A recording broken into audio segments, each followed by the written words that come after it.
là-dessus, il y a un constat. Je pense que, pour quand même répondre à ta question, elle ne les a pas aidés sur un certain nombre d'exemples comme la violence ou le vol. Ça c'est manifeste, c'est clair. Les exemples donnés par la télévision qu'ils voient dans les écoles gouvernementales et celui-là, et le changement est profond. L'idée même d'agir pour plaire à son âme, cette idée formidable, tend à disparaître. Du côté des objets, je pense qu'elle les a beaucoup aidés, parce qu'encore une fois, Raiba, il préfère la machine pour faire ça, mais il est conscient aussi qu'il est obligé d'entrer dans le cycle économique. Il faut de l'essence, et pour faire de l'essence, il faut qu'il ait plus de cochons pour les vendre aux gouvernementaux. Mais bon gré mal gré, la pression du monde extérieur est terrible. Voilà. Ils préservent leur territoire, ça va encore, mais il y a une pression qui fait que de toute façon, il faut s'adapter. Donc voilà, comme d'habitude, il y a des bons côtés de la modernité qui les intéressent et d'autres côtés qui ne leur plaisent pas du tout. Oui, attendez, je vais faire le microphone moi-même. Il y avait une autre question. Oui, justement, il disait que leur territoire était éventuellement menacé. Alors, je dirais menacé, simplement il est sous la pression indonésienne. C'est-à-dire des Javanais essentiellement qui s'installent sur les terres et qui progressent parce que la pression démographique sur la terre est importante. Et ils ont un peu le sentiment, notamment parce que ce sont des musulmans. D'ailleurs, quand ils viennent les voir, ils ne veulent pas manger avec eux parce qu'eux mangent du cochon, donc c'est problématique. Et ils ont un peu le sentiment, petit à petit, qu'il y a un envahissement, c'est-à-dire que leur territoire, quand je dis à un moment donné qu'autrefois, même il y a 15 ans, à Sakudai, il partait, il allait où il voulait, il dérangeait personne, et il n'était dérangé par personne. Il s'installait, construisait sa Houma, il changeait.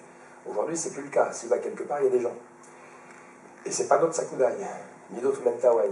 Donc ça leur pose des problèmes, évidemment, d'identité. Voilà, les problématiques identitaires, avec l'accroissement de la population dans le monde, il existe. Je vous rappelle que quand moi je suis né, il y avait 3 milliards d'habitants. Aujourd'hui, il y en a 7, il y en aura bientôt 9. Et que tout ça, ça joue pas seulement sur le territoire français, européen ou africain, mais absolument partout. Donc eux se retrouvent confrontés à ça, alors qu'ils sont une minorité vraiment minoritaire, c'est-à-dire pas grand monde. Donc la menace sur leur terre, ils la ressentent profondément du fait de l'arrivée massive, graduelle mais massive de colons javanais. Question là-haut. Est-ce que vous avez encore votre tatouage? C'est très gentil, mais ça ne s'enlève pas. C'est un truc à vie, donc oui, bien sûr. En plus, c'est des tatouages traditionnels. Donc c'est très long à faire, c'est assez douloureux en même temps. J'en ai montré quelques images et ça reste pour la vie. Voilà. Je vais venir en renfort pour les questions, comme ça, parce que... Et puis des questions pour ma fille aussi. Moi, c'est juste une question. J'ai vu que Raiba, il avait une montre. Oui, ça fait partie des objets de la modernité. Alors, sache que la montre, elle ne marche pas. Voilà. Je ne sais plus comment il se l'est procuré, mais elle ne marchait pas. Mais c'est un objet décoratif. C'était vraiment un objet décoratif. Oui, ici. Moi j'ai deux questions. La première c'est quel âge ils ont en moyenne, le plus ancien est Raiba et son frère. Et la deuxième c'est, ils sont si peu nombreux, est-ce qu'il n'y aura pas un problème de consommation? Alors, pour la première question, leur âge, ils ne le connaissent pas. Donc, on essaie de l'évaluer, mais c'est très difficile. Non, allez, moi je donnerais à Raiba maintenant 40 ans peut-être, je ne sais pas. C'est très difficile à dire. Et quand on leur demande quand ils sont nés, ils répondent non seulement on ne sait pas, puis en même temps, ça ne nous intéresse pas. Donc il n'y a vraiment pas de réponse à cela. Pour l'aspect consanguinité, effectivement. Donc en fait, ils se marient avec d'autres clans Sakudai, souvent, d'autres clans Mentawai. Voilà, les Sakudai sont un des clans d'une tribu Mentawai. Donc en fait, ils ne se marient pas, évidemment, il y a le problème à 30 ou 40, ça serait impossible. Donc ils se marient dans d'autres villages Mentawai, c'est des gens qui leur ressemblent profondément, qui appartiennent à d'autres clans. Voilà comment ça se passe, ce qui fait que dans les Sakudai qu'on voit, il y a des Sakudai, Sakudai, Sakudai, et puis il y en a d'autres qui viennent d'une journée de marche, qui appartiennent à d'autres tribus Mentawai. Mais ils sont si proches que la différence ne se voit pas. Comme la nouvelle femme de Raiba venait d'un autre clan Mentawai. Et comme il n'avait pas pu avoir d'enfant, il était tout le temps là, il n'avait pas d'enfant, tout ça, c'est un bordel, je suis chef du clan, qu'est-ce que je vais faire? Donc il est allé, entre-temps, chercher une femme dans un autre clan Mentawai, et quand je suis revenu, il avait 2 enfants enfin. Et quand je dis qu'il y tenait vraiment plus qu'à tout, c'est que c'était pour lui inespéré d'avoir une descendance, et c'est très important pour les Sakudai. Et leur nombre surtout. Le micro est par là, oui. Je vous écoute. Bonsoir, j'avais une question pour Nathalie. J'étais assez impressionnée de la manière, avec quelle facilité vous avez appris plus ou moins la langue. Depuis combien de temps vous l'apprenez? Est-ce que vous avez appris beaucoup? Alors, j'ai appris là-bas directement. En fait, j'avais appris quelques rudiments d'indonésien, en tout cas, ce qui est assez différent du mentawai. Mais c'est vrai qu'assez vite, ouais, je voulais vraiment apprendre, pouvoir comprendre, et leur montrer aussi que ça m'intéressait. Donc c'était vraiment seulement là-bas, sur place, d'apprendre des mots.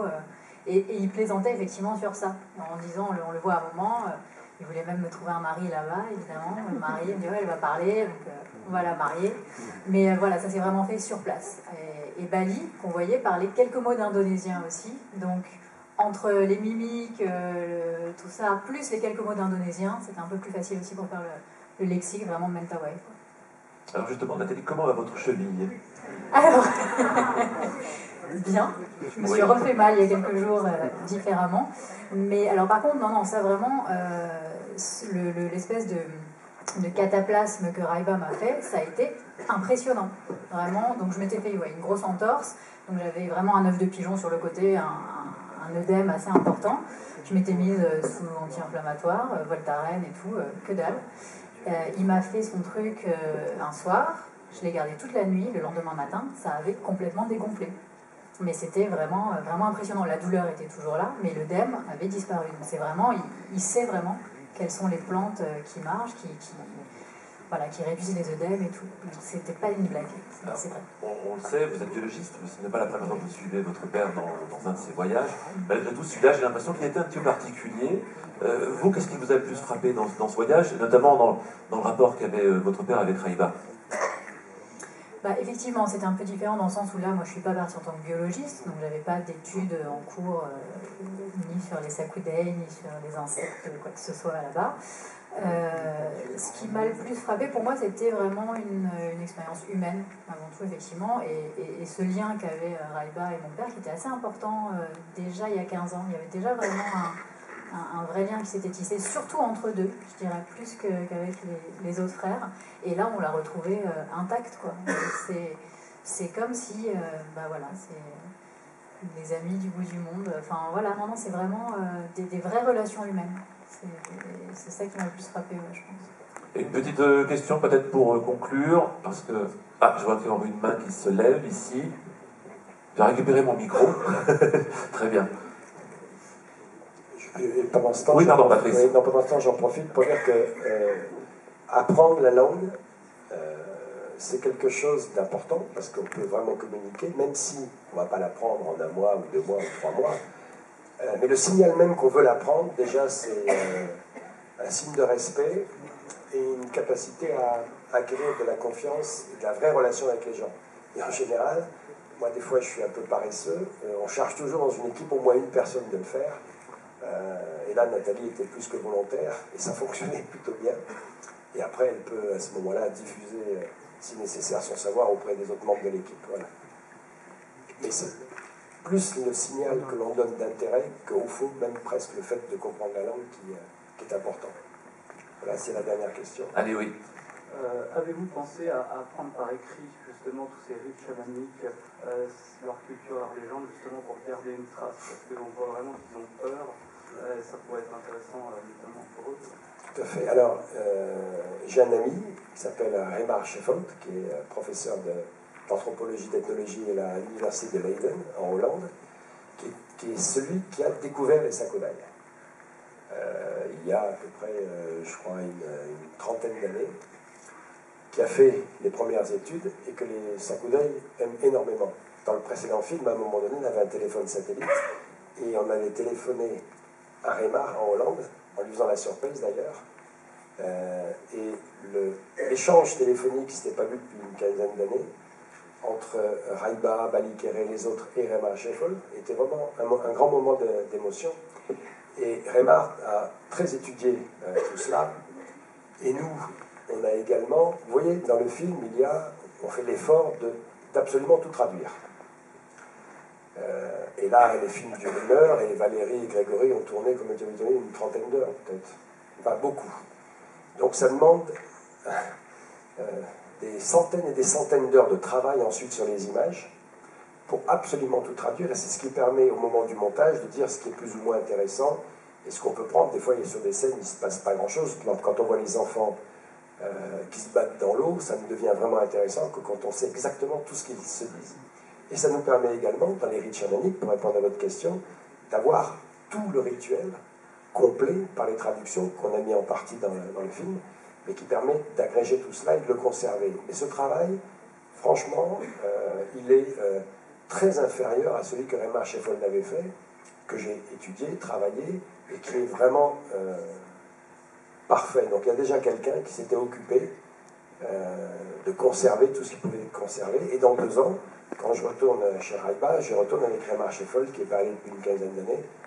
Et donc on s'est dit qu'on allait se faire vraiment une grande fête dans la Nouvelle Ouma, entre celui qui les a découverts, moi qui ai fait des images, et puis le clan des Sakudai tel qu'il sera dans 2 ans. Voilà. Puis dans 3 ans, il y aura peut-être la suite ici. Voilà. Ben, on espère. En tout cas, on a hâte de suivre cette série qui va... Après le temps. Sur quelle chaîne? C'est sur France 5. Sur France 5. Magnifique. Ben, je crois qu'on peut applaudir ce travail de la famille Franceschi.